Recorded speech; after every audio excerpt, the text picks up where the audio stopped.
अगर आप भी चाहते हैं कि आपन म्यूजिक के वीडियो सबसे पहले आप तक पहुंचे, तो लाल बटन को दबाकर चैनल को सब्सक्राइब जरूर कर ले और साथ में बेल आइकन को दबाना ना भूलें।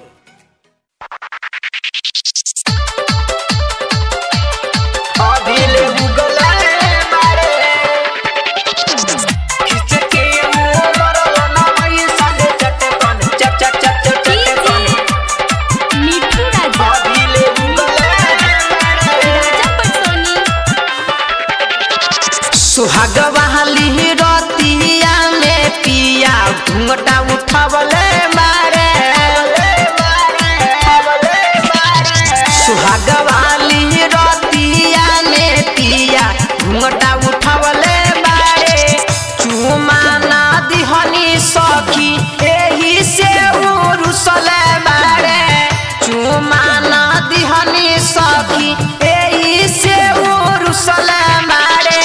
खिच के मरल नैसन चटकन अभिले उगले बारे, चुमा ना दिहनी रे सखी अभिले रुसले बारे। म्यूजिक बाय सुजीत सूर्या, सुजीत अभिले उगले बारे।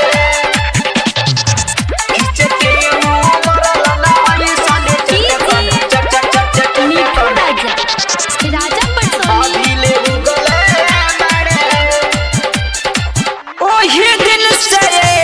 सखी बाड़े हमसे रुसाले, बोलले ना हमारा से बाड़े उ खिसियाइले, बाड़े उ खिसियाइले।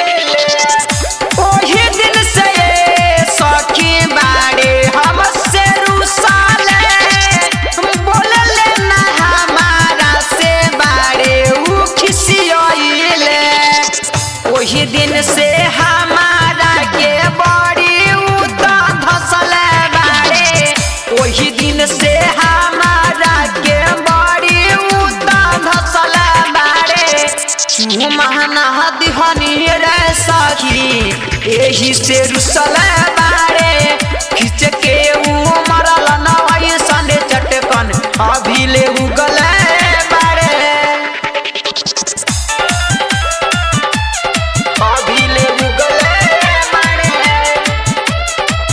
खिच के मरल नैसन चटकन चटकन मीठू राजा, अभिले राजा उगले बाड़े। तीन दिन से भूखला बाड़े, मुँह बाटे सूखल, ओढ़ना बिछावना लेके दुआरे पे बाड़े सूतल, दुआरे पे बाड़े सूतल। तीन दिन से भूखे पियासल, मुँह बाटे सूखल, ओढ़ना बिछावना लेके दुआरे पे बाड़े सूतल।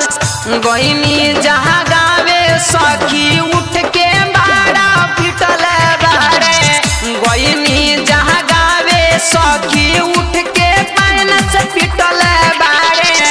चुमा ना दिहनी रे सखी एही से रुसल बाड़े।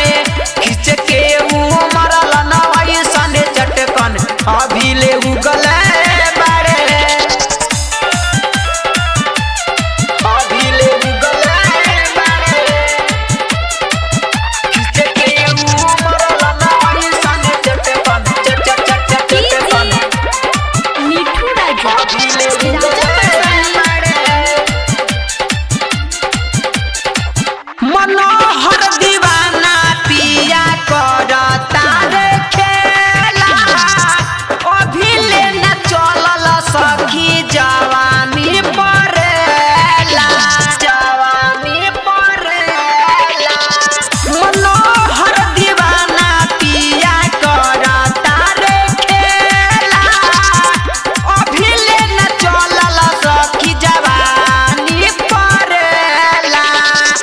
जैसे पिसाला गेहूं वैसे हमके पिसला बाड़े, जैसे पिसाला गेहूं वैसे हमके पिसला बाड़े। चुमा ना दिहनी रे सखी यही से रुसले बारे खींच के मरल नवाई सने चटकन अभी ले उगले बारे। Mountain studio.